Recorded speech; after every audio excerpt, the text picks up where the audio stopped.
세미나를 했습니다. 교회 사명에 대해서. 교회 사명에 대해서 세미나를 했는데, 자, 교회의 사명이 한마디로 함축을 한다면 구원이에요, 구원. 구원. 그것밖에 없습니다, 구원. 그래서 교회의 사명을 완수하려면 내 안에 진리의 전이 올바로 세워져야 된다. 진리의 전. 그래서 시간이 90분밖에 안 되기 때문에요. 이거 자세하게 지금 강의를 할 수가 없으니까 자세하게 하려면 한 이틀은 해야 되는데, 그래도 기본적인 것은 좀 알아야겠기에 제가 그냥 훑어 나갈 테니까 여러분들 이해를 해주시고, 여러분들에게 프린트물을 나눠드렸는데 그 프린트물에 기록되어져 있는 성경 구절 말씀은 여러분들이 찾아서 꼭 읽어보시길 바랍니다. 찾아서 읽어서 그것이 내 것으로 돼야 돼요. 내 것으로 만들어져야 됩니다. 오늘도 귀하고 복된 날 허락하시고 2018학년도 가을학기 개강예배로 영광 돌리게 하시고 오후 시간 또 세미나로 하나님 더 영광 돌릴 수 있도록 은혜 허락하시니 주님 감사합니다. 이제 부족한 종을 세우셨사오매 주님의 도구로 쓰임받고 사용되어지게 하여 주시되 종의 지각은 지어지게 하시고 종의 모습은 십자가 뒤에 가려지게 하시고 내 안에 계신 주님만 나타나며 증거될 수 있는 복된 시간이 되시도록 은혜 허락하여 주옵소서. 함께 하시길 원하며 예수님의 이름으로 감사하며 기도하옵나이다. 아멘. 자, 진리의 전이라고 하는데요. 우리가 잘 알고 있는 마태복음 5장 1절로 12절 말씀에 산상수훈이다라고 이야기를 합니다.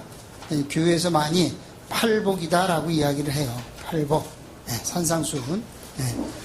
이 산상수훈, 팔복 8가지 개념을 우리는 지금까지 복이다 라는 복의 개념만 가지고 우리가 하나님의 말씀을 보아왔는데, 실은 복의 개념하고 전혀 상관이 없어요. 산상수훈은. 산상수훈은 복의 개념하고 전혀 상관이 없는 거예요.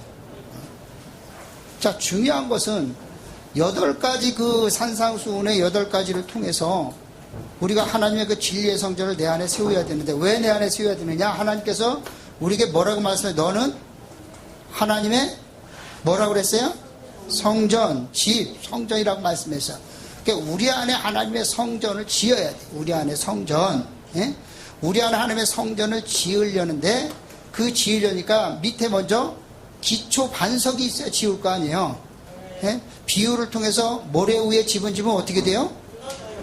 한번 비바람에 찌고 파도가 치면 흔적도 없이 사라져버려요. 비유를 기록해 놨어요. 비유를 기록을 해놓고 우리가 하나님의 성전을 우리 안에 지어야 되는데, 하나님의 성전을 지으려니까 먼저 기초 반석이 튼튼해야 된다는 거예요. 기초 반석이. 자, 그 기초 반석을 통해서 다시 한번 우리가 말씀을 보도록 합니다. 자, 마태복음 먼저 말씀 보십니다.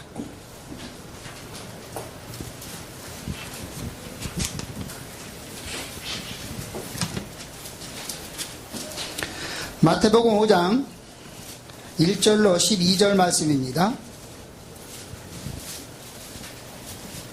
자, 다 찾으신 줄 알고 함께 봉독하도록 하겠습니다.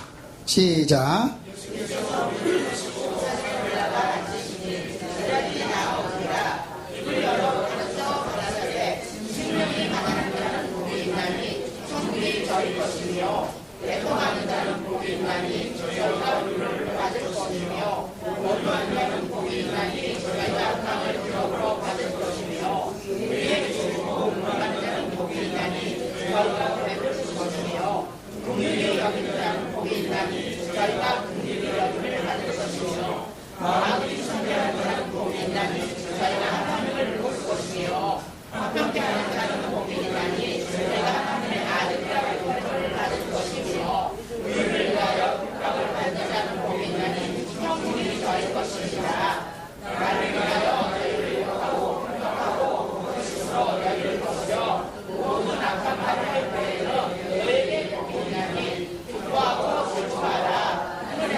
8가지 산상수훈은 우리가 이제 지금 막 봉독했는데, 그 중에 가장 첫 번째, 5장 3절 말씀에 겸손의 반석이 세워져야 된다라는 거, 우리 안에. 하나님은 자문을 통해서 교만한 자는 어떻게 하신다고요?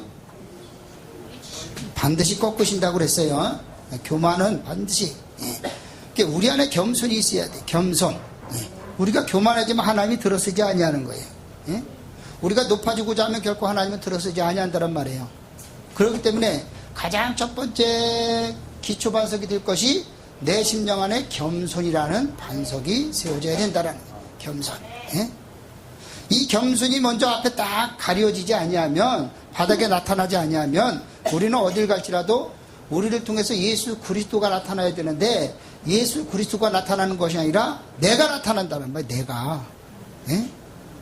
겸손이 아니면 내가 나타나고 내 자아가 나타나고 내 의가 나타나고, 그러므로 말미암아 어떻게 해요? 내 이름이 나타나기를 원하고 내 얼굴이 나타나기를 원해. 여러분, 제가 수없이 말씀을 드려요. 목회는요, 목회라는 것은 나를 나타내는 것이 아니에요. 나를 통해서 예수 그리스도가 나타나야 되는 거예요. 근데 자꾸 우리는 어떻게 해요? 내 얼굴을 나타나고 내 이름을 나타내려고 한다. 그러니까 한국 교회의 가장 큰 문제점이 그거예요. 목회자들의 가장 큰 문제점이, 목사라는 것이 명예가 아니에요. 직위가 아니에요. 정말 성경의 말씀 그대로 섬기는 자라고. 우리는 종이라고 늘 이야기를 해. 입술로는 종이라고 이야기를 하는데, 그 종이라고 입술로는 이야기를 했음에도 불구하고 그것은 어디 가요? 온데간데 웃고 어떻게 해요? 교만이 나타나고. 종이 교만하면 주인이 썩었어요? 안 쓰지. 그러니까 가장 첫 번째 기초 반석이 겸손의 반석이 세워져야 된다. 겸손의 반석. 자, 그 뒤에 쭉 말씀은 여러분들이 한번 좀 읽어보시기 바랍니다. 자, 첫 번째 그 1번을 보면, 겸손, 심령이 가난한 자 복이 있나니 천국이 저희 것임이라 그랬어요. 심령이 가난한 자는 누구냐? 첫 번째, 스스로의 한계성을 느끼고 하나님밖에 도와줄 분이 없음을 뭐하는 자? 인정하는 자. 인정하는. 그러니까 하나님만 바라보는 자요. 하나님만 의지하는 자요. 하나님만 의뢰하는 자요. 그 어떤 것도 사람 바라볼 필요도 없고 물질 바라볼 필요도 없고 오직 하나님만 바라보는 자. 그가 오늘 겸손한 자라고 이야기해요. 겸손한 자. 자, 그 밑에 보면, 둘째, 하나님 앞에서 오만한 자들과 반대되는 생활을 하기 때문에 그 오만한 자들로부터 박해를 받는 자이고, 세 번째, 자신의 통회하며 회개하는 자다. 통회하며 회개하는 자다. 이제 기초반석에 회개의 반석도 나옵니다만, 그가 가장 겸손한 자라고 5장 3절을 통해서 말씀합니다. 자, 그 밑에 보면, 자, 복이 있나니라고 했어요. 심령이 가난한 자 복이 있다. 여기서 복은 육신이 누리는 가시적인 안락을 넘어선 궁극적인 평안과 하나님 나라의 구원에 동참한 자가 누리는 특별한 영적인 기쁨을 말한다. 영적인 기쁨. 그 오타났네요. 전국이 아니라 천국입니다. 제가 막 이렇게 워드 치다 보니까 그래요. 제가 컴퓨터를 잘 못하니까. 그래서 내가 정말로 죄인임을 통해하고, 그러므로 말미암아 우리가 입술로 늘 죄인이라라고 또 종이라라고 섬기는 자라고 고백했다라면 그는 가장 겸손한 자가 되어지는데, 그러지 아니하고 내 의가 나타나고 내 자아가 나타나는 사람은 어떻게 해요? 겸손이 아니라 교만이 나타나게 되어지고, 그러므로 하나님 앞에 책망을 받을 수밖에 없습니다. 자, 그 밑에 말씀 구절은 여러분들 쭉 한번 읽어보시기 바랍니다. 시간이 없어서 다 자세히 풀고 나갈 수는 없어요. 자, 두 번째는 5장 4절 말씀에 뭐라고 했어요? 애통하는 자는 복이 있나니 저희가. 애통하는 자. 애통이 뭐예요? 우는 거예요. 우는 거. 애통. 우는 거. 왜 울어야 돼요? 내가 죄인임을, 내가 하나님 앞에 순종하지 못했음을, 내가 높아지고자 했음을, 내가 교만하고자 했음을 하나님 앞에 철저하게 회개하고 애통하는 자. 여러분, 눈물이 그냥 뭐 흘리고 싶다고 흘리는 거 아니잖아요. 정말로 내 마음에 그리스도의 사랑이 있을 때에 눈물이 저절로 나오게 되죠. 있어요. 눈물이. 정서가 메마른 사람은 눈물 나와요? 안 나와. 안 나와. 그게 정말로 애통할 수 있는 자. 자, 그 말씀 봅니다. 애통하는 자는 복이 있나니 저희가 위로를 받을 것이라고 말씀했는데요. 고통은 인간을 비참하게 만드는 것인 만큼 슬픔과 비애가 따르는 것은 일반적인 견해이다. 그런데 예수님께서 애통하는 자가 복이 있다고 했으니 그것은 무슨 뜻인가? 어떻게 애통하면서 복이 있다고 말할 수 있는가? 바로 이것이 택한 백성들에게 주는 역설적 교훈이다. 한편 여기서 애통이란 말은 영적인 애통을 말하는 것이다. 육적인 애통이 아니에요. 육적인 애통이 아니라 내 부모가 죽어서 엉엉 울고 내 자식이 죽어서 엉엉 우는 그것이 아니라 영적인 애통이었는데, 영적인 애통. 내가 주님을 더 알지 못하면 애통, 내가 주님을 더 따라가지 못하면 애통, 내가 더 순종하지 못하면 애통. 이 애통이 있어야 돼. 이 애통. 뭐 내가 더 재산을 더 많이 구체했는데 이것밖에 못해서 자식한테 이것밖에 못 남겨줘서 그것 때문에 울고불고 할 필요가 없고, 그거 뭐 필요가 있어? 적신으로 왔다 적신으로 갈 것이라고 말씀했는데, 빈손 지고 왔다가 빈손 지고 가는 건데, 물질은 소용없어요. 그냥 이 땅에 있을 때에 그냥 필요에 의해서 쓰일 뿐이지 그것 갖고 가는 것이 아니에요. 그것 갖고. 그러니까 그런 것 때문에 우는 자가 되어서는 안 된다라는 거예요. 내가 더 하나님을 알기를 원하고, 내가 더 하나님 앞에 순종되어지길 원하고, 내가 하나님 앞에 더 쓰임받기를 원하고, 내가 더 복종되어지길 원하고, 그런 애통이 있어야 된다는, 그런 애통. 그런 애통의 반석이 내 심령 가운데 있어야 된다는 겁니다. 자, 세 번째는 보면은요, 온유다 그랬어요. 5절 말씀에, 온유한 자는 복이 있나니 저희가 땅을 기업으로 받을 것이요 라고 말씀했습니다. 칼빈은 온유란 말을 무엇으로 말씀했냐면, 온유란 부드러운 마음으로 살며 노하기를 더디하며 절제할 수 있는 것이다 라고 했는데요. 반면에 아리스토텔레스는 자연적 경로에 대하여 관용을 취하는 덕성이라고 이렇게 이야기를 했어요. 이렇듯 온유란 잘못된 일이 있는 자에 대해서 회개하고 돌아오기를 인내함으로 기다리는 자세이다. 회개하고 돌아오기를. 그렇게 돌아올 때에 비유를 통해서 우리에게 주신 말씀이 뭘 주셨느냐? 집 나간 탕자를 비유로 말씀하셨어요. 집 나간 탕자를 비유로 말씀하시면서 어떻게 해요? 그가 돌아오니까 아버지가 어떻게 해요? 내 죽어던 자식이 돌아왔다라고 얼마나 기뻐해요. 그러므로 살찐 송아지도 잡고 가장 좋은 비단 옷을 입히고 신발을 신기고 잔치를 베풀 뿐만이 아니라 너는 내 자식이야 라고 그에게 무엇을 끼워줬어요? 가락지. 그 가락지는 무엇을 뜻하는 거예요? 인장을 뜻하는 거예요. 인장 반지, 너는 내 것이야 라고. 인장. 그것을 뜻하는 거예요. 그러니까 회개하고 돌아올 때 그러니까 늘 기다리는 자예요. 그래서 주님은 성경 전체를 통해서 보니까요, 마지막까지 기다리시는 주님이요. 회개하고 돌아오길 기다리시는 주님이요.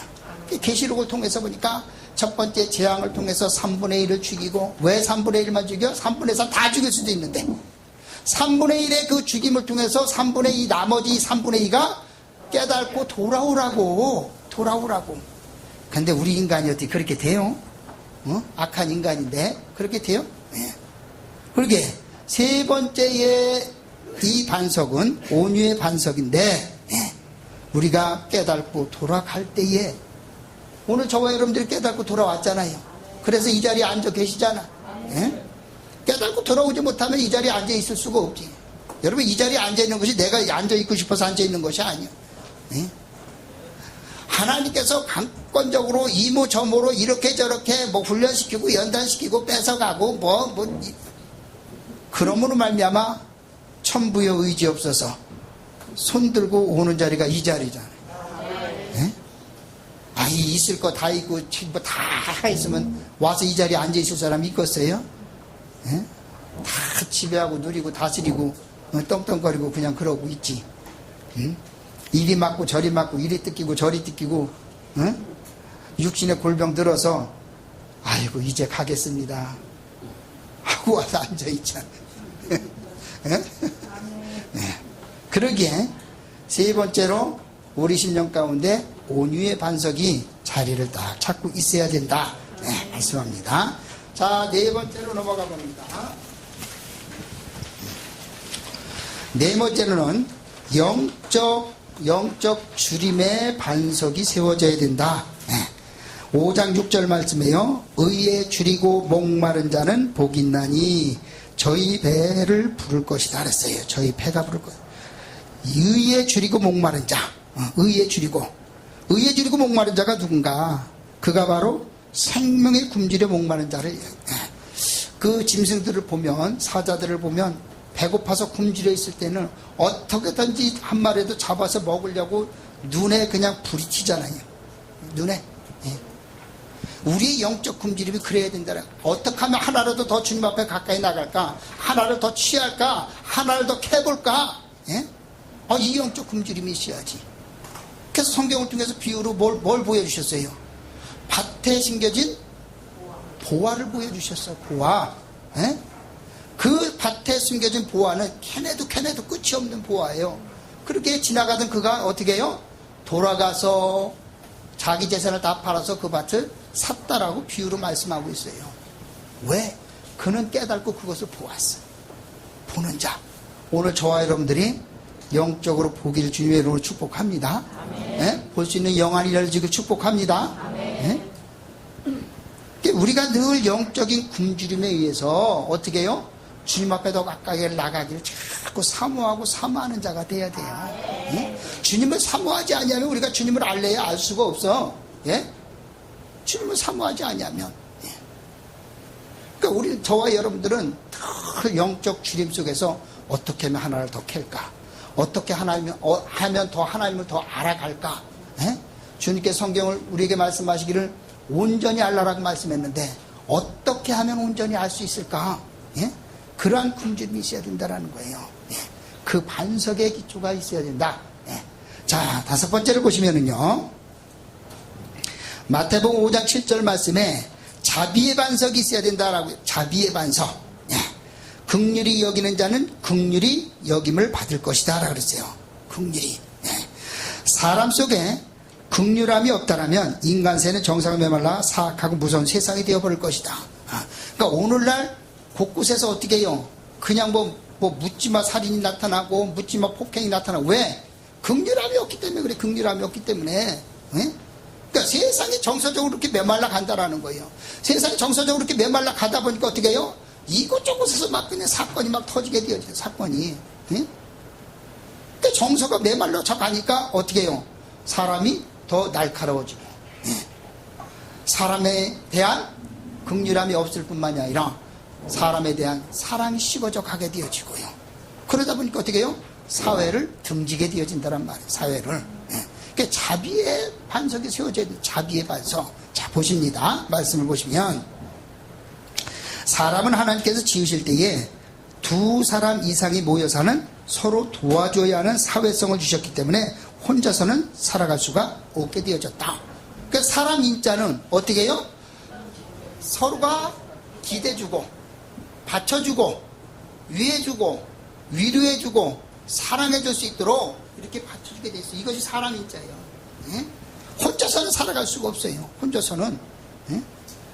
근데 이것이 나 혼자 살아가겠다라고 이것을 빼버리고 어떻게 돼요? 쓰러질 수밖에 없고 넘어질 수밖에 없고요. 좌절할 수밖에 없고 그러다 보니까 메말라져 가니까 사건이 터질 수밖에 없더라. 그러기에 우리 심령 가운데 자비의 반석이 온전히 세워져야 된다. 자, 그러면 그 밑에 한번 보시면 프린터를 보시면 자, 긍휼함이 없는 목회의 결과라고 했어요. 제가 긍휼함이 없는 목회의 결과가 어떤 결과가 오는가 한번 보십니다. 목회자들이 이 중요한 대목을 생각지도 않고 무시해버리고 권위만 앞세워 냉정한 목회를 하여 성도들에게 긍휼을 베풀지 않으면 큰일 난다. 목회자에게 있어 가장 첫째가 되는 것이 덕목이다. 덕목. 야고보서 2장 13절 말씀에 긍휼히 행하지 아니하는 자에게는 긍휼 없는 심판이 있으리라. 긍휼은 심판을 이기고 자랑하느니라. 다시 말하면 긍휼히 행하지 않는 자는 긍휼이 없는 심판을 받게 될 것이다. 자, 그러면 긍휼이 없는 심판이란 무엇이냐? 인정사정 없는 무자비한 심판을 받는다라는 거예요. 긍휼이 없는 심판은. 그러니까 우리에게는 늘 자비의 반석이 세워져야 된다. 자비 반석. 자, 그 다음에 여섯 번째 기초 반석을 보십니다. 마태복음 5장 8절 말씀에 성결의 반석인데요. 성결의 반석. 마음이 청결한 자는 복이 있나니 저희가 하나님을 볼 것이요 그랬어요. 마음이 청결한 자. 마음이 청결하다는 상태는 그리스도의 생명 속에 들어가 의의 통치를 받는 신앙이다. 옛사람이 철저히 부인되어 새사람의 성정이 회복되어진 사람이다. 예. 그를 누구라 그래요? 청결한 자. 예. 성경에는 뭐라고 이야기하느냐? 다시 태어난 걸 뭐라고 그랬어요? 거듭난 자라고 이야기해요. 예. 다시 태어난 예, 거듭난. 그렇게 우리 신령 가운데 성결의 반석이 딱 세워져 있는 성결의 반석이. 예. 자, 그 다음에 일곱 번째를 보시면 5장 9절 말씀에 화평의 반석이 세워져야 된다라는 거. 화평. 예. 화평케 하는 자는 복이 있나니 하나님의 아들이라 일컬음을 받을 것이요 라고 했습니다. 예수 그리스도는 평화의 왕이시고 원수된 인간과 화목하게 하시기 위하여 화목제물로 십자가에 집전되었다. 그의 나라는 분쟁과 다툼이 없는 사랑이 넘치는 나라이다. 그래서 불리함과 분쟁과 이단은 하나님과 원수가 되는 것이다. 이 땅의 천국과 하늘의 천국을 방해하는 더러운 죄성이 자존심에서 나오는 이기주의임을 명심해. 그러니까 이기주의. 예? 이것이 하나님의 얼마나 큰 죄인지 아세요? 이기주의가. 이기주의를 가진 사람은 가는 곳곳마다 어떻게 해요? 평화를 나눌 수가 없어요. 제가 지난주 토요일날 우리 학부 경건 예배 시간에 뭐라고 말씀을 전했어요? 잃어버렸어요. 김평란 선생님 뭐 말씀 전했어요? 잃어버렸어요. 까잡섰어요. 거치는 자가 되지 말자.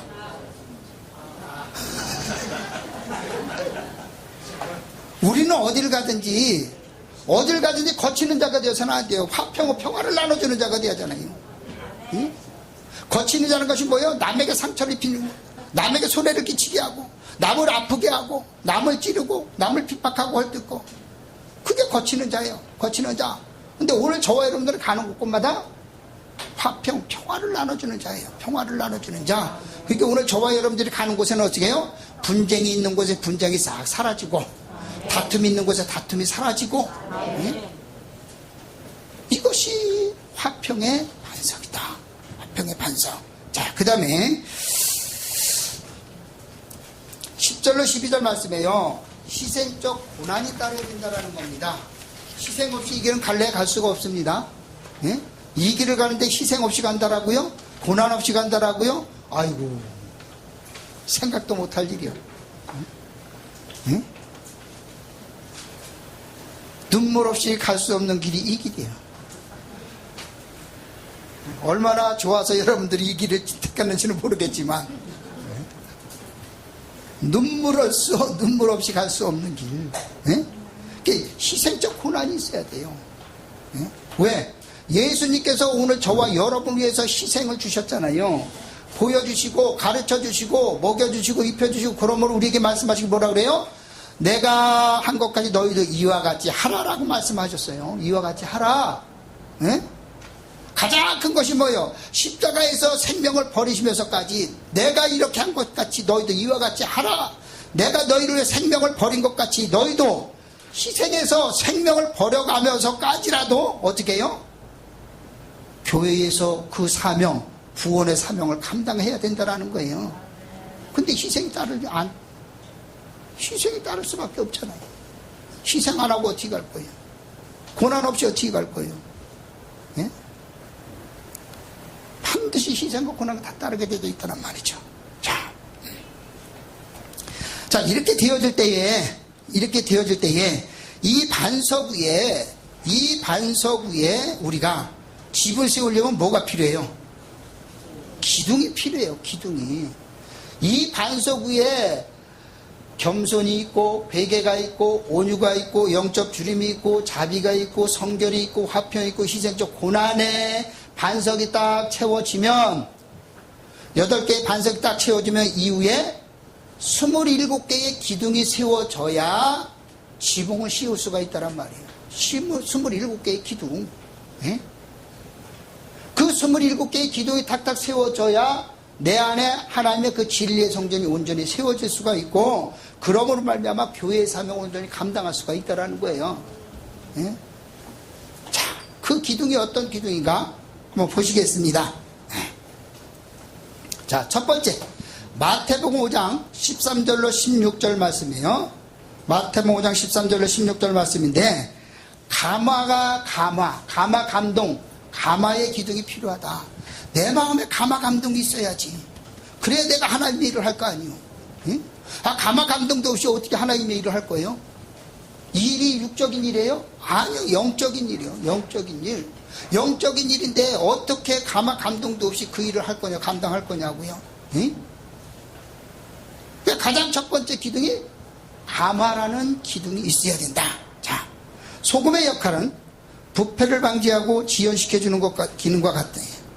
그리스도인들은 모범된 생활로 세상의 부패를 저지시키는 역할을 해야 한다는 것이다.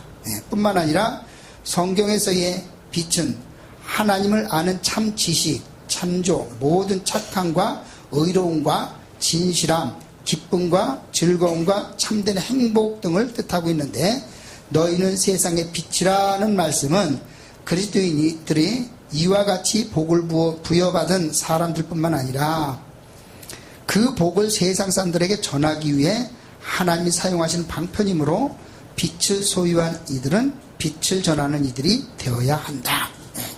예, 감화 감동 가운데 먼저 감화가 있어야 내가 가서 뭐 빛을 비추든지 빛을 전하든지 소금의 역할을 감당하든지, 예? 할 거 아니에요. 근데 감화 감동도 없으니까 어떻게 해요? 어떻게 하면 이거 사역이 내 어떤 육신의 안목을 위한, 먹고 살기 위한 생활 수단으로 생각한다면 큰 오산이요. 예? 감화 감동이 없으면 그렇게 갈 수밖에 없어요.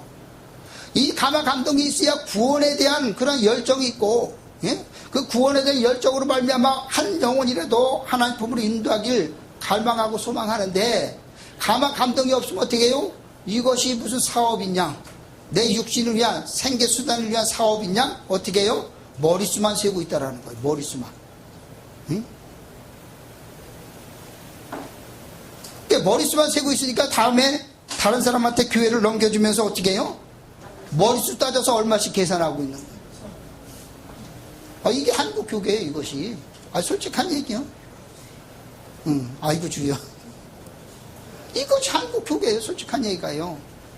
제가 너무 바른 소리를 잘해가지고 욕을 많이 먹어. 근데 할 건 해야지 어떻게. 그렇잖아요. 오늘 저와 여러분들은 머릿수로 세는 자가 아니요. 응? 하나님께서 한 명이 됐든 두 명이 됐든 10명이 됐든 100명이 됐든 그들을 보내주면 그들에게 뭐예요? 나는 정말 그들이 구원받을 수 있도록 그들에게 생명의 양식이나 풍성히 먹여서 온전히 세우기만 하면 내 직무는 다 끝나는 거예요. 응? 그러면 나는 하나님 앞에 칭찬받는 거예요. 응? 그런데 감화 감동이 없으면 어떻게 해요? 저거 헌금을 얼마 해야 될 텐데, 헌금을 얼마 가져와야 되는데, 그래야 내가 차를 하나 더 사는데, 더 좋은 차로 바꾸는데. 오늘 우리가 해야 하는 사역은 영적인 사역이다. 육적인 사역이다. 영적인 사역이에요. 예. 그래서 첫 번째, 감화의 기둥이 필요하다. 자, 두 번째, 똑같이 마태복음 5장 13절로 26절 말씀에 감화 감동의 기둥이 필요하다. 감화 감동이 있어요. 내 마음에 감화 감동이 있어요. 감화 감동. 16절의 말씀처럼 사람들 앞에 빛을 비춤으로 많은 사람들이 그리스도인들의 착한 행실을 통해서 하나님께 영광을 돌릴 수 있도록 감동을 주는 주인공이 되어야 된다. 그러려니까 어떻게 해요? 내가 먼저 본이 돼야지. 내가 먼저 입술로는 섬기는 사람이라고 하는데 행하면 전혀 섬기는 자가 아니라 섬김만 받으려고 하는, 이것이 문제예요. 내가 먼저 섬기는 사람이 돼서 내가 먼저 해봐야지. 내가 먼저 앞서서, 예? 앞서서 해보고 내 모습을 보고, 저것이 그리스도의 사랑이구나, 저것이 그리스도인들의 모습이었구나, 그 모습을 보고 따라올 수 있도록 해야 할 거 아니에요. 감동을 주고. 예? 그래서 두 번째 기둥은 감동의 기둥이 내 심령 가운데 새겨져야 된다라는 거예요. 내 심령 가운데. 자, 세 번째 기둥을 보십니다. 마태복음 5장 17절로 20절 말씀에 율법의 영원성이라고 했어요. 율법의 영원성. 율법은 사람들로 하여금 구원의 필요성을 깨닫게 하고 선지자는 그 구원의 요구가 장래에 충족될 것을 가르쳐 주었다. 그런데 예수님이 오셔서 이러한 율법과 선지자의 요구와 예언을 성취하셨다. 율법과 선지자는 준비적이요 예언적이기 때문에 불완전하고 부분적이었으나 예수님은 그것을 성취시킴으로써 완성케 하신 것이다. 유대교의 랍비들은 율법을 613계명으로 구분해서 보다 크고 중한 계명과 보다 작고 가벼운 계명에 관해서 논쟁을 벌였는데요. 비록 예수님께서 율법의 더 중한 것, 곧 정의와 자비와 믿음을 강조하셨지만 동시에 율법의 모든 계명이 똑같이 지켜져야 한다고 말씀하셨어요. 그러니까 율법은 613가지를 주었는데 제가 언젠가도 말씀드렸어요. 613가지 중에서 248가지는 긍정의 율법이라고 말씀을 드렸어요. 248가지 하라. 365가지는 부정의 율법 하지 마라 라고 말씀을 드렸어요. 365는 1년 365일 계산을 해요. 그러니까 숫자는 우리가 그 숫자를 볼 것이 아니라 상징적인 숫자를 보는 거예요. 그렇게 248가지, 우리 뼈 마디마디가 248가지로 우리가 조성이 되어 있는데 머리끝에 발끝까지 248가지로 조성이 되어 있는 우리 몸이 육신이 1년 365일 아니라 일평생 주님이 부르는 그날까지 어떻게 해요? 248가지 하라라는 긍정의 말씀에 따라 순종하고 나가는 자가 되어야 되는 거예요. 응? 그것이 율법이요. 그것이. 그래서 세 번째 기둥은 율법의 영원성을 이야기하는데 깨달음으로 말미암아 우리 심령 가운데 그 율법의 영혼 딱 세워져서 내 기둥이 세워져서 그러므로 좌로나 우로나 치우치지 않냐고 하나님께서 말씀하신 대로 온전히 순종하고 따라가는 그 기둥이 세워져야 된다. 그것이 세 번째 기둥입니다. 자, 네 번째 기둥을 보시면 마태복음 5장 21절로 22절 말씀입니다. 자제하는 기둥이 있어야 된다. 자제. 자, 어떤 말씀이냐? 옛사람의 정체는 그리스도인들을 이간질시키고 쓰러뜨리고 넘어지게 만드는 것이다. 그리하여 더욱더 하나님 앞에 죄를 짓게 만들 뿐 아니라 하나님을 대적하게 만든다. 그러니까 내가 하고 싶다라는 하는 거 다 하고 싶으면 다 하면 뭐 어떻게 해요? 하나님이 하실 일 아무것도 없겠네? 내가 하고 싶다라서 할 것이 아니라 내 뜻이 아니라 하나님의 뜻에 맞춰서 하나님께서 하게 하시는 대로 원하시는 대로 우리는 따라가는 자가 되어야 돼요. 그러니까 내가 하고 싶을지라도 내가 원할지라도 하나님께서 성령께서 하게 하지 아니하시면 우리는 자제할 줄 아는 자가 되어야 된다는 거예요. 응? 내가 했을 때 무조건 다 할 것이 아니고 하나님이 원하지 아니하시면 하지 말아야지. 자제의 기둥이 필요하다. 자제의 기둥. 내 심령 가운데. 자, 다섯 번째 기둥을 보십니다. 마태복음 5장 23절 26절 말씀에 화목의 기둥이 필요하다. 화목의 기둥. 화목. 심판은 하나님의 주권으로서 사람 간의 마음과 불화를 해결한다. 따라서 그리스도인은 많은 사람에게 화목을 가져다주는 매체 역할을 해야 된다. 아까도 말씀을 드렸습니다. 기초 반석 위에서 화평에 대해서 말씀을 드렸어요. 우리는 거치는 자가 되어서는 안 된다라고 말씀했습니다. 가는 곳마다 평화를 나눠주는 자가 되어야 된다라고 말씀을 드렸어요. 마찬가지로 우리 심령 가운데 가는 곳마다 화목을 나눠줄 수 있는 그러한 기둥이 우리 심령 가운데 새겨져야 된다라는 거예요. 화목. 어떤 불의가 있는 곳에 내가 감으로 말미암아 그 불의가 싹 잠잠해지고 다툼이 있는 곳 다툼이 잠잠해지고 우리가 가는 곳에 그런 평화의 화목이 있어야 되냐.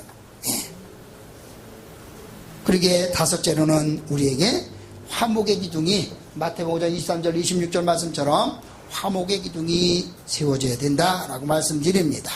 자, 여섯 번째 기둥을 보십니다. 여섯 번째 기둥은 내적 성결의 기둥인데요. 마태복음 5장 27절로 30절 말씀입니다. 그리스도인들은 육을 쫓는 자가 아니라 영을 추구하고 영을 따르는 사람들이다. 그러므로 우리를 빛에 전하고 한다. 빛의 자녀들은 내 안에 썩어질 것 옛사람의 조종을 받는 것이 아니라 썩지 아니할 시 생명의 빛을 따라 살아가는 사람들이다. 그러한 사람은 거룩함을 쫓음으로 내적으로 성결함을 유지하는 사람들이다 라고 말씀했어요. 내적 성결. 그러니까 우리는 예수 그리스도를 추종하고 예수 그리스도를 따라가는 자예요. 그러므로 말미암아 우리 가운데 있는 295가지의 그 옛사람의 모습이 어떻게 해요? 십자가에 못 박혀 죽어지고, 그러므로 그 295가지 옛사람이 십자가에 못 박혀 죽어짐으로 말미암아 어떻게 해요? 우리 안에는 새 사람으로, 새 영으로, 새 옷으로, 그래야 우리 안에 어떻게 해요? 성결이 있지, 성결. 내적 성결. 그 내적 성결의 기둥이 6번째 기둥입니다. 7번째 기둥을 보십니다. 7번째는 말을 삼가하는 기둥이 있다. 말을 삼가. 마태복음 5장 33절로 37절 말씀입니다. 율법에는 맹세하는 것을 인정하고 그것을 하나님 앞에서 실행할 것을 강조하고 있다. 그러나 바리새인들은 이 율법 조항을 교묘하게 해석해서 하나님의 이름이 언급된 맹세는 반드시 지켜야 돼. 그렇지 않은 맹세는 엄격하게 지킬 필요가 없다라고 가르쳤다. 그 결과 수많은 맹세들이 남발되었으며 마태복음 23장 16절 18절에 의하면 심지어 성전으로 또는 제단으로 하나님께 맹세하기까지 나타났던 것이다. 그러나 예수님은 그들이 아무리 문구를 조작한다 할지라도 하나님에 대하여 말하지 않을 수 없으니 그 이유는 온 세상이 하나님의 것이기 때문이다 라고 하셨다. 자, 그러니까 우리가 말 한마디가 얼마나 중요한지를 알아야 돼요. 그러니까 특별히 오늘 저와 여러분들은 하나님의 일을 감당하고 대변해야 할 사역자들이에요. 사역자. 앞으로 사역을 감당할 사역자들이에요. 여러분들이 앞으로 전도사, 강도사, 목사가 되어져서 그 사역을 감당할 때에 가장 중요한 것은 목회자는 내가 내 입으로 내뱉은 말에 대해서는 책임을 질 줄 알아야 되는 거예요. 목에 칼이 들어와도 목회자가 신뢰가 없으면 누가 따라갈 거예요? 성도들이 어떻게 따라가? 담임 목사도 신뢰를 못하는데 무슨 말씀을 믿겠어요? 그러니까 사역자는 내 입술로 내뱉은 그 말에 대한 책임을 질 줄 아는 자가 되어야 돼요. 말에 대한 삼가, 말을 함부로 하지 말라 하는 기둥이 내 심령 가운데 다 새겨져야 된다는 거예요. 그래서 하나님께서 성경에 뭐라고 말씀하세요? 하나님 앞에 약속한 것은 해가 될지라도 뭐하라고? 지켜라. 약속했으면 지켜라. 그리고 우리 심령 가운데 7번째 기둥, 말을 삼가할 수 있는 기둥이 세워져야 된다. 자, 8번째 기둥을 보십니다.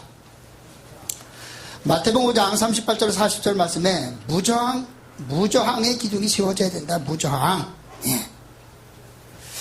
이 말씀은 출애굽기 21장 24절로 25절, 레위기 24장 20절, 신명기 19장 21절의 인용의 말씀이고요. 이 보복법은 원래 악을 징벌함으로써 정의를 확립하고 개인으로 하여금 복수를 못하도록 해서 보복의 악순환을 방지하기 위한 이중적 목적에서 규정된 것인데, 이것은 법정에서 재판관이 시행할 법률이 있었다. 구약은 거듭 개인적인 보복을 금지하고 있고, 그러나 바리새인들은 이 규정에 호소하여 개인적인 보복과 분풀이를 정당화해왔다. 네, 우리는 누구에게 무저항을 해야 돼요? 하나님에게 저항하면 어떻게 되는 거예요? 죽음이지 뭘. 하나님 앞에 대들어봐야 죽음밖에 더 있어요? 고통밖에 더 있어요? 고난밖에 더 있어요? 응? 그러니까 하나님께서 뭐라고 말씀하실지라도 하나님께서 하시는 말씀에 대해서는 오직 뭐예요? 아멘. 아멘밖에 없어요. 아멘. 예? 예, 그렇게 하겠습니다. 그렇게 따르겠습니다. 그렇게 순종하겠습니다. 그것밖에 없어. 응? 내가 내 마음에 안 든다라고 거기에 어떻게 해요? 저항을 해봐. 하나님이 꼴밥만 주면 다행이잖아. 그것만 주면 다행이지. 네? 그러니까 우리가 미련해요. 우리가 얼마나 우리 인간이 미련해요. 네? 하다 안 되면 하나님께서 가장 마지막에 손 대시는 것이 육신을 손을 대시는 거예요. 육신. 에이, 돈 걷어가는 건, 뭐 돈 있다가도 있고 없다가도 있든 그건 필요도 없어. 근데 가장 마지막에 육신을 탁 손을 대시면 어떻게 해요? 꼼짝 못하니까 어떻게 해요? 하라는 대로 할 수밖에 없잖아요. 에? 그때 무저항하지 말고 미리 하나님께서 사인 주실 때에 무저항으로 하나님 앞에 두 손 들 수 있는 오늘 저와 여러분이 되길 주님의 이름으로 부탁을 드리겠습니다. 그것이 복받는 길, 그것이 복받는 길이야. 그러니까 복받는 방법은 쉽습니다. 하라는 것 하라면 복이고, 하지 말라는 것 안 하면 복이고, 하라는 것 안 하면 저주고, 하지 말라는 거 하면 저주고. 복받는 거 쉬워. 그러니까 하지 말라 하나만 따지면 돼. 그러니까 하나님 앞에 절대 오늘 저와 여러분들은 저항하는 자가 아니에요. 무저항. 뭐라고 말씀하실지라도 내 생각이 다르고 내 방법과 다르고 내 계획과 다르고 다 다를지라도 소용. 하나님이 하라 하면 그것밖에 없어요. 자, 그것이 8번째 기둥입니다. 자, 9번째 기둥을 보십니다. 9번째는 마태복음 5장 41절 말씀에 제한 없는 농사를 져야 된다라는 거예요. 농사를 질 수 있는 기둥이 세워져야 된다. 하나님께서 우리에게 무엇을 맡길지라도 불평불만하지 아니하며 무엇을 요구할지라도 그 일에 대하여 의견을 제시할 수 없는 것이 주의 종들이다. 그저 하라시면 말없이 순종할 뿐이다. 그러게 우리에게 비유로 어떤 말씀을 주셨느냐? 어떤 말씀을 주셨어요? 달란트 비유를 주셨어요. 달란트 비유. 달란트 비유를 주시고 어떤 사람에게 1달란트, 어떤 사람은 2달란트, 어떤 사람은 5달란트. 그런데 1달란트 받은 사람은 그것을 잃어버리면 주인이 달란트 아무것도 줄 수가 없으니까 어떻게 해요? 땅속에 묻어놓고. 2달란트 받은 사람, 5달란트 받은 사람은 그것을 가지고 장사를 해서 배를 남겼더라. 오늘 저와 여러분들이 그 남기는 자가 돼야 된다란 말이에요. 그 농사의 기둥이 있어야 돼요. 농사의 기둥. 그것이 열매라고 이야기를 합니다. 성경 열매. 열매 없는 뭐는? 나무는 찍어버린다. 열매 없는 나무. 어제 그제 토요일 날도 우리 학생 임원들하고 학생분들 나오셔서 봉사하셨는데, 그때 청소하고 봉사하셨는데, 그 점심 식사를 하면서 어떤 목사님이 간식으로 무화과를 사가지고 왔어요. 무화과를 3박스를 사와서 그것을 치워다 놓고 먹으면서 이야기를 했습니다. 무화과 나무에 비유가 있는데, 무화과가 꽃이 먼저 필까요? 잎이 먼저 필까요? 열매가 먼저 맺힐까요? 에? 꽃이 없어요? 그러면 잎이 먼저 필까요? 어떻게 할까요? 에? 잎이 먼저 나오고,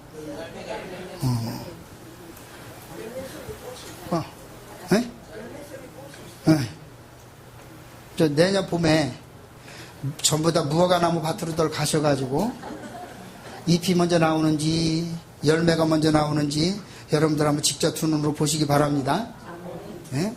무화과는 절대 잎이 먼저 나오는 게 아니에요.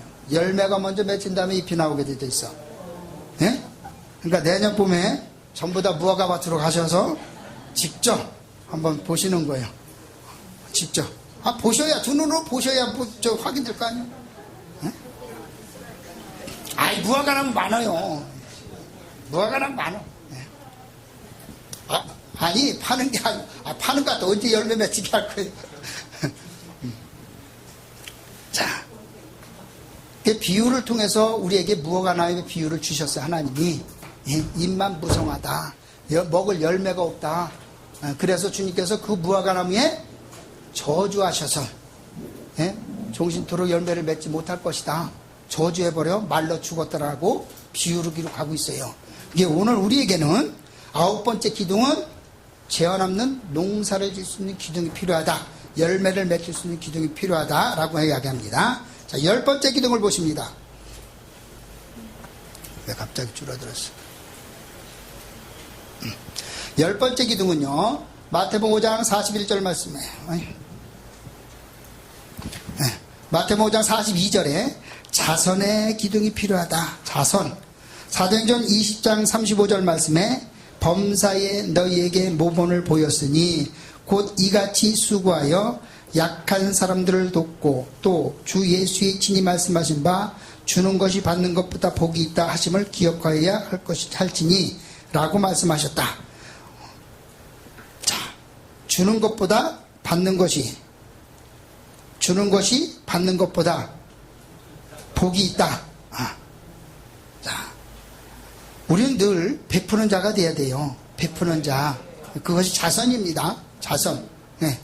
저는 제 주머니 내 것이 아니니까 이제 교회에 이따금 이렇게 좀 도움을 요청하는 분들이 자주 들랑거려요. 자주. 그러니까 있을 때 오면 주는 것이고 없을 때 오면 못 주는 것이고 먼저 오는 사람이 주인이니까 먼저 오는 사람이 가져가는 것이고 그렇잖아요. 그죠? 근데 저녁에도 기도하다 보면 저녁에도 이렇게 또 도움을 요청하러 오시는 분들이 계셔. 도움을. 근데 왜 한결같이 대전에서 왔다라고 이야기하는지 나는 알 수가 없어요. 네? 한결같이 대전이요. 대전에서 왔는데 차비가 떨어졌습니다. 아니, 역전으로 가서 차표 끊어서 보내줄 수도 있어요. 응? 대전까지 차표 끊어서. 왜 한결같이 대전이라고 하는지 난 모르겠어. 네? 그것이 중요한 것이 아니라 어쨌든 주님께서는 우리 심령 가운데 10번째 기둥이 자선의 기둥을 세우기를 원하시는데 도움을 줄 때는 줘야 된다라는 거예요. 도움. 그러니까 저는 가장 큰 지금도 잊지 못하는 것이요. 제가 2001년도 11월 3일에 교회를 개척을 해서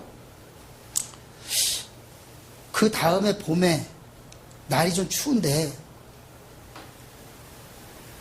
어수룩한 분이 큰 그 캐리어 가방을 끌고 들어왔어요. 들어와서 보니까 완전 노숙자 타입. 그래서 앉혀놓고 먼저 대화를 나누고 들어보니까 교도소에서 나온 지가 2, 3일밖에 안 됐대. 그러니까 도움을 요청하는 거예요. 내가 줄 수 있는 도움이 무엇이 있겠어. 그래서 제가 이야기를 해서 앉혀놓고 차를 따뜻하게 타서 한 잔 드리고 대접하면서 자, 어디 가도 힘들 것이다. 그러니 지금 보니 니아 거를 가지고 박스를 주고 고문을 주셔서 파는 사람들이 많더라. 그것이라도 하면 일단은 생계는 유지해 나갈 것이다. 그러니 내 주머니 현재 단돈 5,000원이 있으니까 이 5,000원을 내가 줄 테니까 네 역할을 빌려서 그것을 먼저 시작했으면 좋겠다 라고 하고 기도를 해주고 줬어요. 5,000원을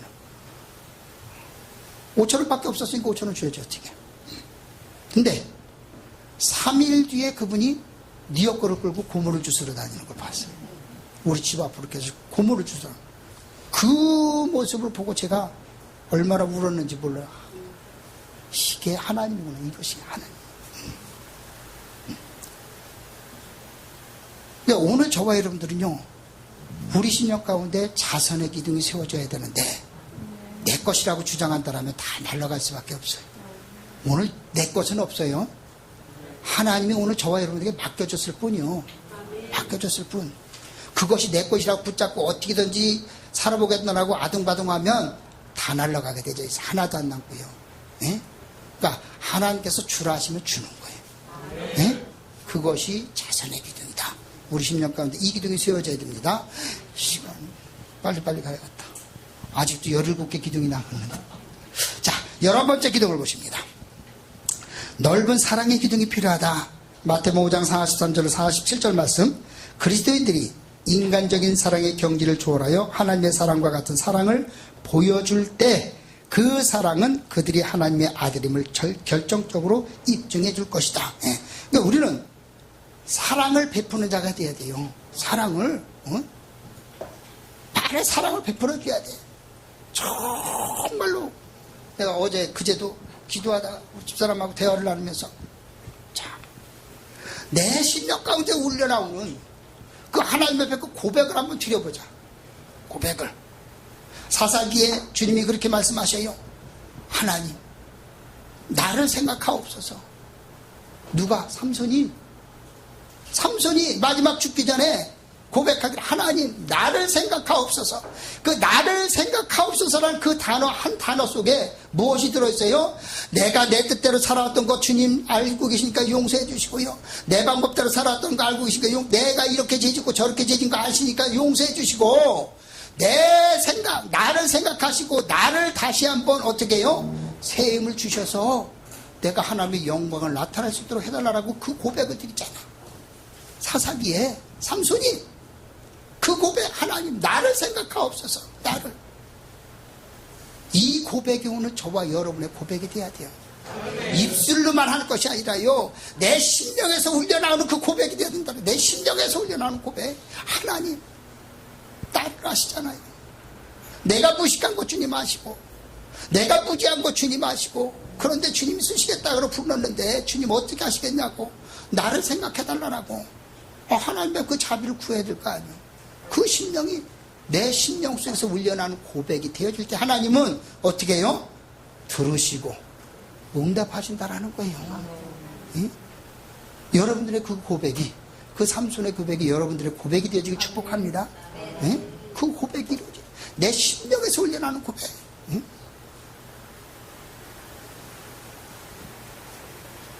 이것이 아니면 내가 하나님의 일을 할 수 없으니까, 하나님 아시잖아요.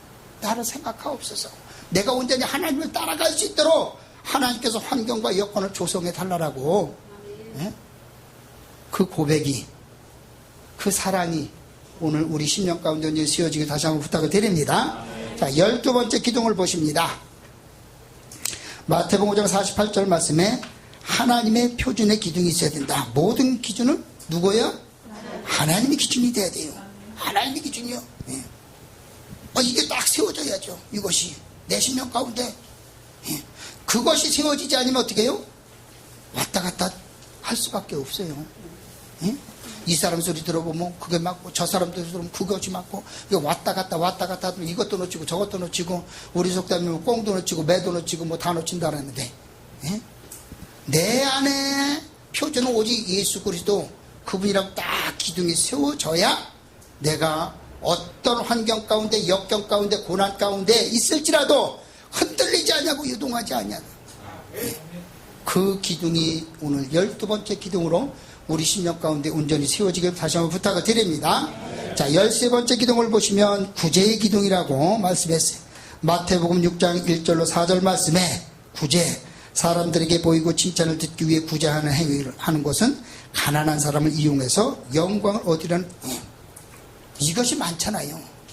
사람 보게 하기 위해서, 우리는 하나님 보게 하시기 위해서, 하나님 기뻐하시기 위해서, 예? 우리는 하는 구제가 돼야 돼요. 내가 이것을 저 사람에게 함으로 말미암아 저 사람이 내게 무엇을 줄까? 내게 더 큰 것을 혹시 주지 않을까? 이 생각을 한다면 그건 하나 많아요. 그것은 구제가 아니요. 예? 근데 구제를 할 때는 그 어떤 것 조건도 바라지 아니하고 어떻게 해요?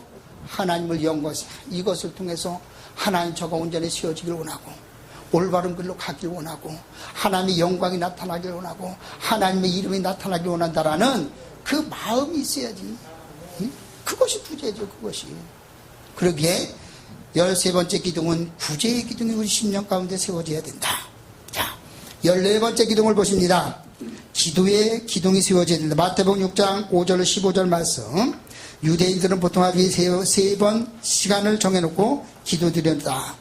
그들은 외출 중에 기도 시간이 되면 거리에서도 기도를 했는데 나중에는 일부러 외출하여 길가에서 기도하기를 즐겨했다. 남 보기 위한 기도. 예? 남 보기 위한 기도해서 뭐 할 거예요? 남 듣기 위한 기도해서 뭐 할 거예요? 하나님 보시고 하나님의 들으시는 기도가 돼야지. 예? 근데 유대인들은 그렇게 했다란 말이에요. 유대인들은. 예. 그러니까 오늘 저와 여러분 심령 가운데서는 정말로 주님 보시기에 합당한 기도, 그 기도의 기둥을 온전히 세우길 다시 한번 부탁합니다. 자, 15번째 기둥을 보시면은요,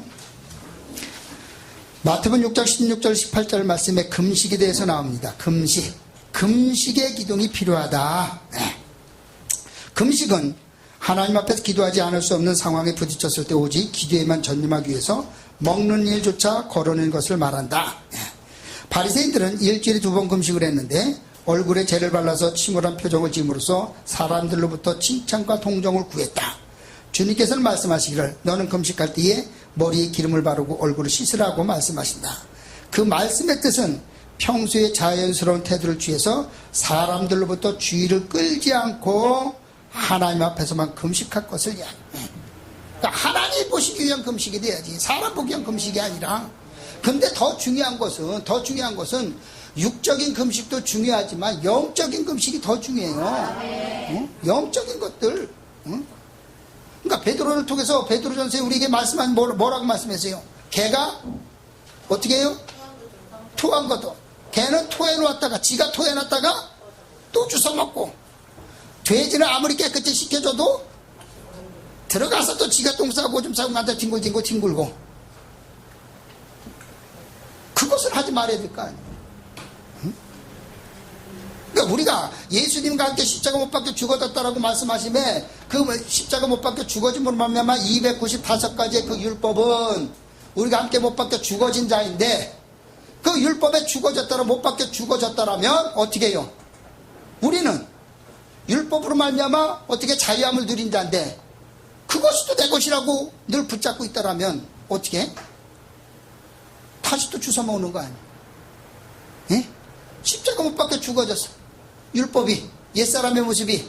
근데 그것이 아직도 내 것이라고 붙잡고 있다라면 우리는 다시 또 영적인 것들로 주워 먹음으로 말미암아 금식의 효과를 볼 수가 없다라는 거예요. 그러니까 육적인 금식도 중요하지만 더 중요한 것은 영적인 금식이 중요하다. 영적인 금식. 예? 영적인 금식. 그러기에 우리 심령 가운데 15번째 기둥은 금식의 기둥이 딱 세워져야 된다는 겁니다. 16번째 기둥을 보십니다.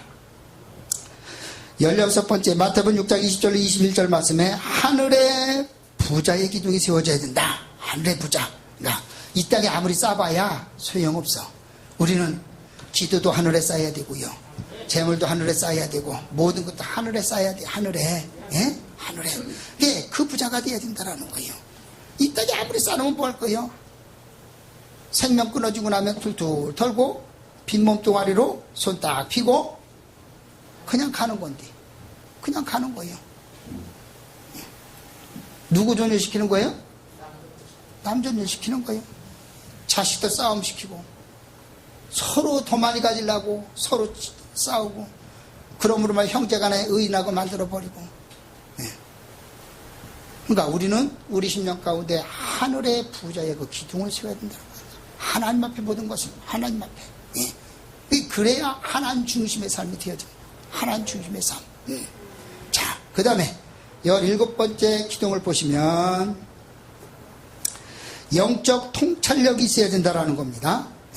마태복음 6장 22절 23절 말씀에 눈은 몸이 제 기능을 발휘할 수 있도록 주의를 분별해 준다. 눈이 성하지 못하면 우리가 무엇을 하고 있으며 어디로 가는지 볼 수 없다. 마찬가지로 이 세상 재물에 대한 욕심으로 인해 우리의 영적인 눈이 흐려지고 참된 가치관을 상실한다면 우리의 모든 삶은 어둠에 빠져 어디로 가는지 볼 수 없게 될 것이다. 영적 통찰력의 기둥이 세워져야 된다는 거예요. 그러니까 우리가 좌우나 우로나 치우치지 아니하려면 어떻게 해요? 내 부를 축적해서는 안 되는 거예요. 나를 위해서, 내 육신을 위해서 부를 축적하면 어떻게 해요? 흔들릴 수밖에 없어. 흔들릴 수밖에. 그러니까 가장 재산을 많이 갖고 있는 사람들이 가장 두려워하는 것이 뭐예요? 누가 나를 해칠까봐, 누가 나를 와서 죽일까봐.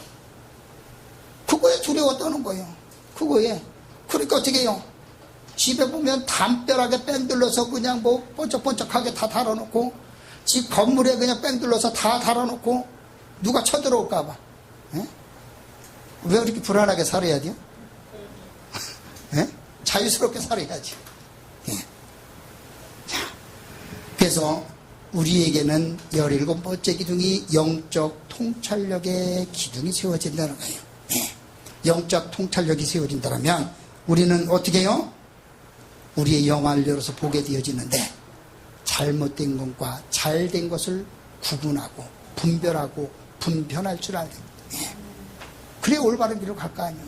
그래요. 여러분들의 심령 가운데 분별과 분별의 영이 있어서 정말 모든 것들을 올바로 그 영적 통찰을 통해서 볼 수 있도록 주님의 이름으로 부탁을 드리겠습니다. 자, 18번째 기둥을 보십니다. 마태복음 6장 24절 말씀에 한 주인만 섬겨야 된다는 거예요. 당연한 거예요. 모세를 통해서 하나님께서 주신 그 율법 계명 가운데 가장 첫 번째가 뭐예요? 나 외에 다른 신을 섬기지 말라라고 말씀했어. 그러니까 우리는 오직 그분 한 분만 섬기는 자예요. 한 분. 아 근데 오늘날은 어떻게 기독교인들, 크리스찬도 기독교인들도 그렇고 불교인들도 그렇고 모두가 다 개가 우상이 돼버렸어. 응? 왜 그래야 되는 거예요? 도대체가. 뭐 짐승 학대? 아 그것이 학대예요. 그것이. 난 이해가 안 가. 왜 좀 짓게 놔두지? 왜 목은 전부 수술해서 짓도 못하게 만들어 놓고. 생육해야 할 것을 전부 다 그냥 강제로다가 막아놔가지고. 얼마 전에 그 TV에 한번 나왔습니다. 탤런트가 개를 가지고 한참 커. 근데 젖이 막 나와. 젖이 부풀어서 젖이 나와. 그 병원을 데려갔어요. 그랬더니 의사가 하는 소리가 상상임신이래. 어머나, 네, 처음 들었어요. 아니 짐승도 자유대로 놔둬야 지네들이 뭐 자유롭게 살지. 왜 그것까지 전부 뭐 막아놓고 그렇게 고통스럽게 만들어 놓는 거예요? 짓지 못하도록 목을 다 수술해 놓고. 그것이 짐승 학대 아니에요? 그것이? 예, 비유로 말씀드린 거지만 우리는 오직 하나님 한 분만이 주인이시고 그분만이 경배의 대상이시고 그분만을 섬겨야 해요. 그분만을. 예. 여러분들은 집에 멍멍이 기르세요? 참, 이거는 뭐 이제 뭐 애들 메고 다니는 그 뭐요? 그거에다가 메고 다니고 뭐 개 구루마도 있어가지고 뭐 유모차 마냥 거기에다 끌고 다니고 둘째치고 어떤 사람은 보면 난 그 강아지 그 등 휘어져 보면 참 안쓰러워. 에? 하도 이렇게 끌어안고 보재기에다가 해서 집어넣고 끌어안고 다녀가지고 등어리가 이렇게 휘어졌어. 개가. 아마 자기 자식 그렇게 안고 다니라면 안 안고 다닐 거예요. 무겁다고. 그 무거운 걸 왜 그렇게 끌어안고 그러고 다니는 거예요? 목에다 걸고. 아니.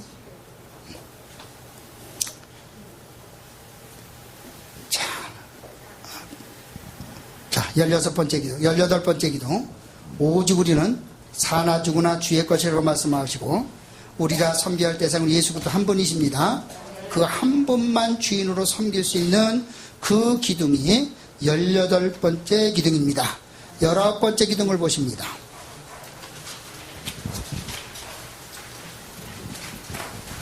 19번째 기둥은 신뢰의 기둥입니다. 신뢰. 마태복음 6장 25절로 32절 말씀에 신뢰. 자, 목회자가 성도들에게 신뢰를 얻지 못하면 그 사람은 그 교회에서 빨리 떠나야 되는 거예요. 그러니까 아까 서두에 제가 말씀드린 것처럼 사역자는 내 입술로 선포되는 말에 대한 책임을 질 줄 알아야 된다고 말씀했어요. 근데 이거에 대한 신뢰가 없으면 성도들이 안 붙어 있죠. 거기 아무것도 붙어 있겠어. 신뢰가 없는데. 아, 그분이 가서 설교한다라고 그 말씀이 들어오겠어요? 아무리 잘 설교를 해도 신뢰를 잃어버리면 안 들어오게 돼 있어요. 안 들어오게. 이게 우리 안에는 상대방으로 하여금 신뢰할 수 있는 신뢰의 기둥이 딱 세워져야 된다는 거예요. 특히나 오늘 저와 여러분들은 사역자로서 앞으로 해야 할 그 목회를 위해서 신뢰의 기둥이 세워져 있지 않으면 결코 목회를 할 수가 없어요. 예? 절대 할 수가 없어요. 그러니까 19번째 기둥은 우리 안에 신뢰의 기둥이 세워져야 된다. 자, 20번째 기둥을 보십니다. 마태복음 6장 33절 말씀에 그 나라와 그 의를 구하라. 우리가 기도하는 것은 우리가 먹고 마시고 위한 기도가 아니라 하나님의 영광을 위한 기도가 되어지고요. 그 의를 구하는 기도가 되어야 돼요. 그 나라를 위한 기도가 되어야 되는 거예요. 예? 내가 무엇을 마시고 내가 어떤 집을 사고 내가 어떤 차를 바꿔야 되는데 그것을 기도하는 것이 아니라 정말로 내가 하나님 앞에 온전히 세움을 입고 하나님 마음에 합한 자라고 한다라면 우리의 생각까지도 아시는 주님, 그러므로 말미암아 어떻게 해요? 하나님께서 우리에게 필요한 것들, 있어야 할 것들 아시기에 다 때가 되어짐으로 말미암아 채워주게 하실 주님이세요. 그렇게 우리는 20번째 기둥으로 우리 안에 그 나라와 그 의를 구하는 기둥이 세워져야 된다는 겁니다. 자, 21번째 기둥을 보십니다. 21번째 기둥은요, 마태복음 7장 1절로 5절 말씀에 관대의 기둥이라 관대해야 된다. 예수님의 명령은 다른 사람들의 잘못을 못 본 채하며 진실과 거짓, 선과 악을 분별하지 말라는 뜻이 아니다. 오히려 그리스도인은 비판적인 분별력을 지녀야 한다고 말씀하고 계신다. 자, 우리가 중요한 것은요, 성경을 알아야 되는데요, 올바로 알아야 되는데 성경에 뭐라고 말씀해요? 하나님의 사랑은 허다한 것을 덮는다라고 말씀했어요. 그러니까 사랑은 허다한 걸 덮는다라고 이야기했는데 그러다 보니까 무조건 다 덮으려고만 해. 그것 사랑이 아니요.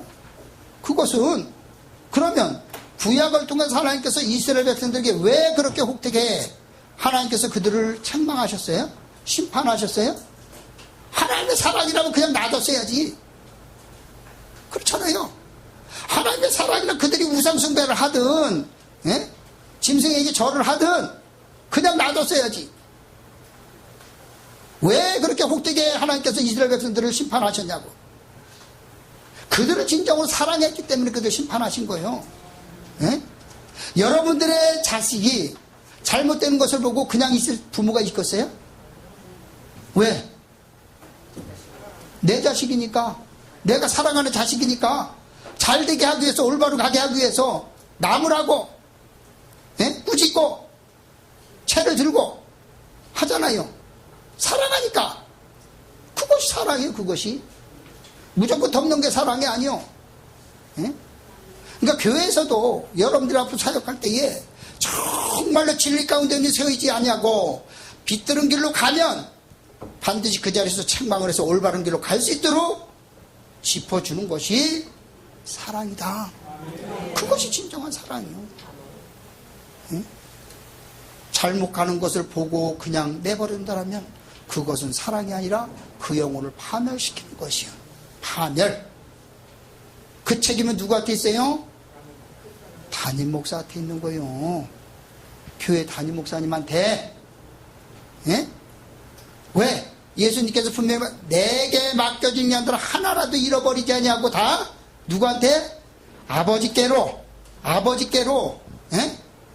그 말씀처럼 오늘 우리에게 맡겨진 양들을 하나라도 잃어버리지 않냐고 다 주님 보혈 온전히 세워야 할 것이 우리의 책임이요, 본분이에요.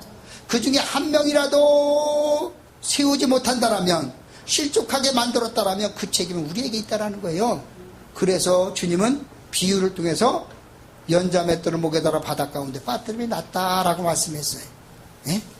한 소자를 실족해 하면 그러기에 오늘 21번째 기둥은 관대의 기둥이 필요해요. 관대. 예.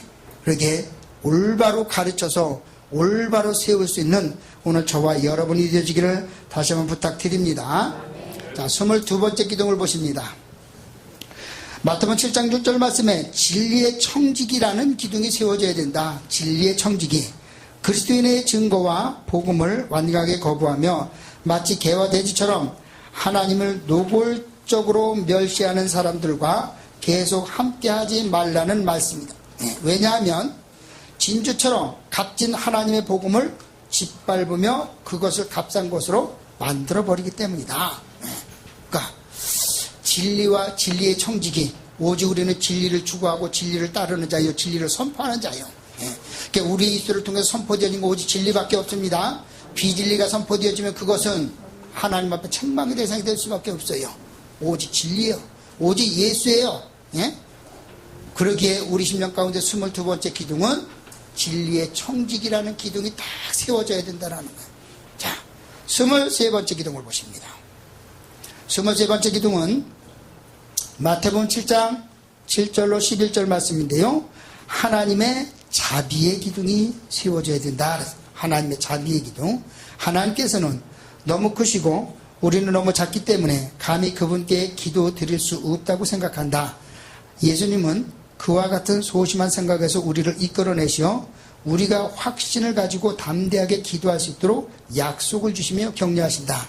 예수님께서는 그의 약속을 명령적으로 강하게 되풀이하심으로써 그것을 우리의 마음과 기억 속에 깊이 새기라고 말씀하신다. 예. 그러니까 하나님은 약속을 해주셨어 우리에게. 그래서 우리에게 뭐라 구하라 구할 것이요. 예. 뭐라 그래요? 찾으라 찾을 것이요. 또 두드리라 약속하셨어. 이미도 약속. 예. 그러기에 23번째 기둥은 하나님의 자비의 기둥이 딱 세워져. 자비의 기둥. 예. 그 자비의 기둥을 통해서 정말로 우리가 하나님과 영적인 교통과 교제를 통해서 하나님의 일하심을 마음껏 볼 수 있도록 주님의 이름으로 부탁을 드리겠습니다. 자, 24번째 기둥을 보십니다. 마태복음 7장 12절 말씀에 황금률이라고 제가 기록을 했어요. 황금률. 누구든지 다른 사람이 자신에게 행동하기를 바라는 바대로 다른 사람에게 행동하는 사람은 적어도 이웃에 대한 사랑의 문제에 있어서 율법서와 선지서의 내용을 다 이룬 것이다. 자, 내가 사랑받기를 원하면 나도 사랑을 해줘야 하잖아요. 내가 관심 받기를 원한다면 나도 그만큼 남에게 관심을 줘야지. 그렇잖아요. 내가 나만 사랑받기를 원하고 나만 관심 받기를 원해? 그 이기주의지. 이기주의. 주는 게 있어야 오는 게 있을 거 아니에요. 내가 사랑을 베풀어줘야 사랑이 오지. 내가 관심을 베풀어줘야 그 관심이 내게도 오잖아요. 예? 이것이 황금률이라고 하는 거예요. 이것이 황금률이다. 예. 그러니까 내가 하나님 앞에 인정받기 원한다면 어떻게 해요? 나도 하나님을 전적으로 신뢰하고 추구하고 따라가고 순종하고 복종해야지. 그렇잖아요. 이것이 황금률이에요. 황금률. 그러게 24번째 기둥은 우리 심령 가운데 이 황금률의 기둥이 세워져야 된다. 자, 25번째 기둥을 보십니다. 마태복음 7장 13절로 14절 말씀에 길에 관한 율법의 기둥이 세워져야 된다라고 이야기했습니다. 참 신앙에는 세상에서의 영육간의 고난이 필연적으로 따를 수밖에 없다. 왜냐하면 첫째, 하나님은 세상을 선하게 만드셨으나 인간이 타락하여 온 우주가 죄로 오염됐기 때문이며, 둘째, 새하늘과 새 땅을 도래시킬 때까지 하나님은 잠시 사탄과 성도들 간의 싸움을 허락하셨기 때문이다. 따라서 성도들의 참 휴식은 오로지 천국에서만 가능하다. 그러므로 성도는 이 세상에서 이 세상을 살면서 마음의 눈을 아래가 아닌 어디로요? 위로, 뒤가 아닌 앞으로, 점진적으로 따라 살아요. 그러니까 우리는 위를 보고 살아가는 자예요. 위를 보고. 과거에 제가 어렸을 때 동네에 어르신이 한 분이 늘 뒷짐을 지고 땅만 보고 다니시는 분이 계셨어요. 땅만 보고 오라. 그래서 제가 우리 아버님한테 물어봤어요. 아니 근데 저분은 왜 이렇게 땅만 보고 걸어요? 좀 앞을 보고는 얼마나 편해. 허리를 부정하게 이렇게 뒷짐을 지고 땅만 보고 걸어. 땅만 보고. 그러니까 우리 아버님 제가 질문했더니 뭐라고 말씀하시냐. 욕심이 많아서 그렇다. 욕심이 많아서.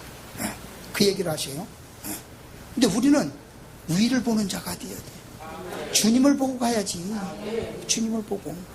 그것이 살 길이요. 그래서 주님 우리에게 비유를 뭐라고 하면 내가 길이요 진리요 생명이라고 말씀하시고 이 길로 들어오는 자가 살 것이라고 말씀하시고.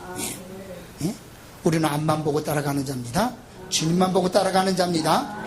그러게 오늘 25번째 기둥은 길에 관해서 그 주신 율법에 대해서 우리는 오직 예수님만 바라보고 그 길만 따라갈 수 있는 우리가 되기를 다시 한번 부탁을 드리겠습니다.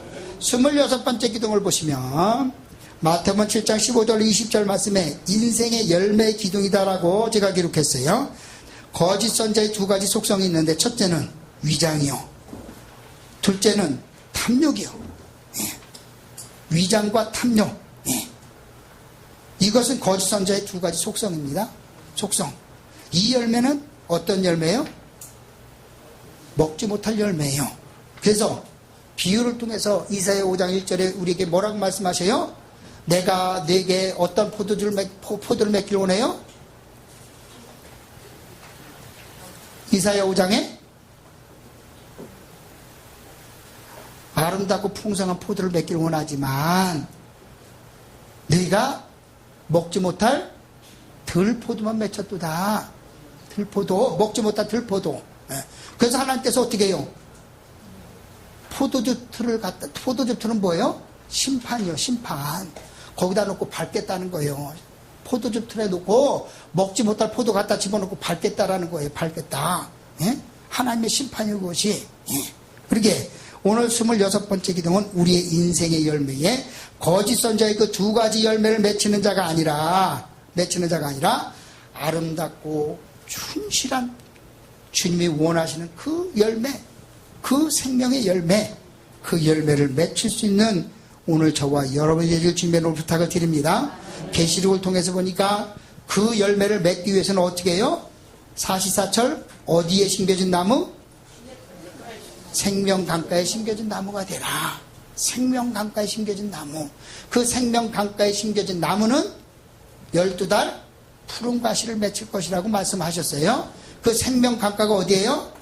예수 그리스도. 예수 그리스도. 그러게 우리는 예수 그리스도에게 접붙인 자예요. 포도나무 비유를 통해서 이스라엘 백성들이 잘려나간 그 가지에 우리가 접붙임을 당함으로 말미암아 우리는 그 가지가 원뿌리로부터 올라오는 진액을 받아먹는, 생명을 받아먹을 수 있는, 그러므로 주님이 원하시는 그 인생의 열매를 맺혀야 된다. 인생의 열매. 그 열매를 맺히지 못한다라면 결코 우리는 찍혀 불에 던질 수밖에 없다라는 거예요. 그러게 26번째 기둥은 인생의 열매의 기둥을 맺혀야 된다라고 말씀합니다. 자, 27번째 마지막 기둥을 보면 마태복음 7장 21절 말씀에 순종의 기둥이요 반석의 기둥이다. 이것은 산상수훈의 결론이에요. 산상수훈의 결론. 여기서 예수님은 자신의 가르침에 대한 분명한 반응을 요구하시는데 그것은 순종과 불순종 사이의 근본적인 선택을, 그러니까 우리는 늘 두 가지의 선택 기록 가운데 있습니다. 할 것이냐 말 것이냐, 먹을 것이냐 안 먹을 것이냐, 갈 것이냐 안 갈 것이냐. 늘 두 가지의 그 기도에 서 있어요. 우리가 이게 이 27번째의 기둥은 순종을 할 거냐 안 할 거냐. 예? 오늘 우리 심령 가운데 순종의 기둥이 온전히 세워져서 정말로 하나님 앞에 귀 쓰임받고 사용되어질 수 있는 오늘 저와 여러분이 되시길 주님의 이름으로 부탁을 드리겠습니다. 예? 그래서 이렇게 8계단의 그 반석이 딱 자리를 잡고 흔들리지 아니하도록 어떤 비바람이 칠지라도 무너지지 아니하는 이 반석이 딱 세워지면 우리 심령 가운데 이 27개의 기둥이 딱 세워져 있을 때에 우리는 우리 안에 하나님의 진리의 성전이 세워졌다라고 이야기를 할 수가 있어요. 이야기를. 이것이 이렇게 온전히 세워짐으로 말미암아 우리는 봄 강의 때에 세미나 때 말씀드린 것처럼 교회의 사명을 온전히 감당할 수가 있다. 교회의 사명을. 네. 나도 되어지지 아니함으로 인해서 어떻게 누구를 구원의 길로 인도할 거예요. 나도 온전히 세움을 잊지 못함으로 말미암아 어떻게 다른 사람을 어찌 세우겠다고 할 것이요. 그러니까 내가 먼저 세워져야 될 거 아니에요. 내가 먼저 온전히 세워져야 교회에서 그 사명을 온전히 감당할 수 있다니까요. 응? 오늘 저와 여러분들이 한 사람 한 사람이 정말로 나 하나가 온전히 세워짐으로 말미암아 여러분들의 사역 가운데 정말로 귀 쓰임받고 사용되어지기를 다시 한번 주님의 이름으로 부탁을 드리겠습니다. 이해가 되셨나요? 다시 한번 말씀드립니다. 그 말씀 구절구절을 다 여러분들이 찾아서 읽어보셔야 돼요. 그거를 다 찾아서 읽지 아니하면 이해가 안 갈 거예요.